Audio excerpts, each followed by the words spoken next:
اگر اللہ ہمیں وہ دکھا دے جو ابھی ہوا نہیں مگر ہونے والا ضرور ہے۔ سوچئے، ایک ایسا شخص جو راستے پر نہیں چلتا بلکہ اللہ کے حکم سے راستہ اس کے لیے خود بن جاتا ہے، جو وقت کا پابند نہیں بلکہ وقت کی قید سے آزاد ہے۔ قرآن کہتا ہے، ہم نے اپنے بندوں میں سے ایک بندہ پایا، صرف ایک بندہ، نہ فرشتہ نہ جن۔ پھر اللہ نے اپنے نبی سے فرمایا، میرے اس بندے کے پاس جاؤ اور صبر کے ساتھ اس سے سیکھو۔ وہ تھے حضرت خضر علیہ السلام، اللہ کے وہ خاص بندے جنہیں ایسا علم عطا ہوا جو ہر کسی کو نہیں دیا جاتا۔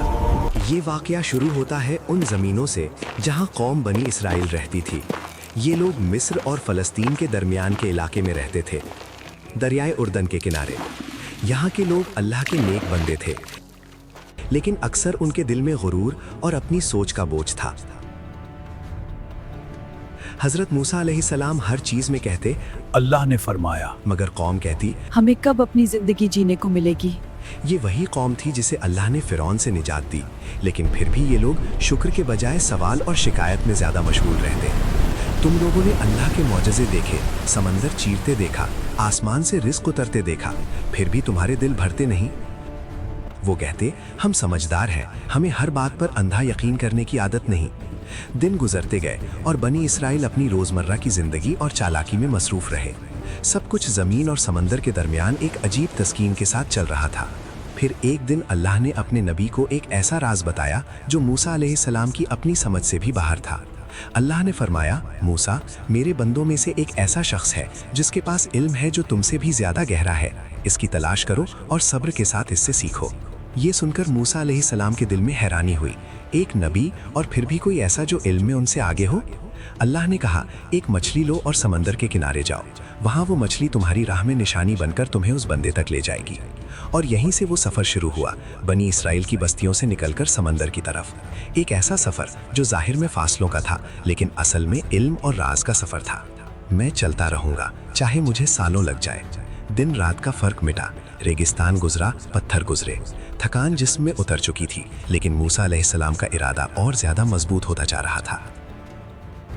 پھر ایک دن وہ جگہ آ گئی جہاں دو سمندر ملتے ہیں، ایک عجیب سی خاموشی، پانی کا وہ شور جو دل کے اندر تک اتر جاتا ہے۔ اور پھر اس مچھلی نے زندہ ہو کر پانی میں چھلانگ لگا دی اور سمندر میں ایسے چلی گئی جیسے پانی نے اس کے لیے کوئی راستہ بنا دیا ہو۔ یہی وہ نشانی تھی جہاں اللہ کا بندہ ملنا تھا، اور موسیٰ علیہ السلام اس شخص کو وہاں ڈھونڈنے لگے اور تھوڑا آگے نکل گئے۔ تفسیر ابن کثیر کے مطابق پانی کے درمیان ایک راستہ بن گیا اور اس راستے سے ایک نورانی شخص باہر آئے۔ یہ تھے اللہ کے خاص بندے حضرت خضر علیہ السلام۔ قرآن پاک میں حضرت خضر علیہ السلام کا نام کہیں بھی واضح طور پر نہیں بتایا گیا۔ نام خضر ہمیں حدیث اور تفسیر سے ملتا ہے، یعنی قرآن نے شخصیت کو نہیں، ان کے علم اور مقام کو ہائی لائٹ کیا تاکہ دنیا سمجھ لے علم اللہ جسے چاہے عطا کرتا ہے۔ جب موسیٰ علیہ السلام انہیں ڈھونڈتے ہوئے واپس اس مقام پر پہنچے تو وہاں ایک شخص بیٹھا تھا، ایسا شخص جس کا چہرہ عام تھا لیکن علم آسمان سے بھاری۔ موسیٰ علیہ السلام نے عرض کیا، کیا میں آپ کی صحبت اختیار کر سکتا ہوں تاکہ جو علم اللہ نے آپ کو دیا ہے اس میں سے کچھ مجھے بھی سکھا دیں؟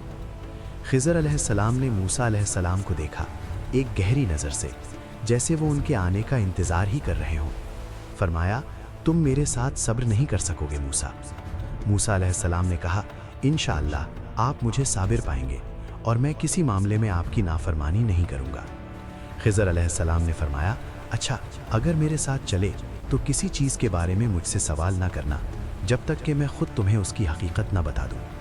چلو، یہیں سے وہ سفر شروع ہوا جہاں ظاہر میں سب کچھ غلط تھا لیکن اندر ہر چیز اللہ کے حکم سے ٹھیک، اور جہاں صبر سب سے بڑا امتحان بننے والا تھا۔ تھوڑی دیر بعد انہیں ایک چھوٹی سی کشتی ملی، غریب مچھیروں کی کشتی جو روز اپنی جان خطرے میں ڈال کر سمندر سے پیسے کماتے تھے۔ مچھیروں نے کہا، ہوا تیز ہو رہی ہے، تمہیں نکلنا چاہیے۔